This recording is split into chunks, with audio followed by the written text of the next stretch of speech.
சங்கீதம் அதிகாரம் 52. பலவானே, பொல்லாப்பில் ஏன் பெருமை பாராட்டுகிறாய்? தேவனுடைய கிருபை எந்நாளும் உள்ளது. நீ கேடுகளை செய்ய எத்தனை பண்ணுகிறாய்? கபடு செய்யும் உன் நாவு தீட்டப்பட்ட சவரகன் கத்தியைப் போல் இருக்கிறது. நன்மையை பார்க்கிலும் தீமையையும் யதார்த்தம் பேசுகிறதை பார்க்கிலும் பொய்யையும் விரும்புகிறாய். சேலா. கபடமுள்ள நாவே, சங்கரிக்கும் சகல வார்த்தைகளை நீ விரும்புகிறாய். தேவன் உன்னை என்றென்றைக்கும் இராதபடி அழித்து போடுவார்.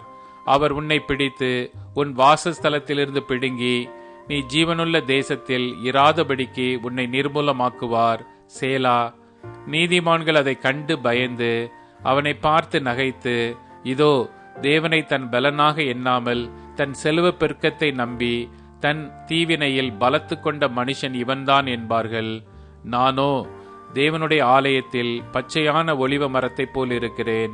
தேவனுடைய கிருபையை என்றென்றைக்கும் நம்பியிருக்கிறேன்.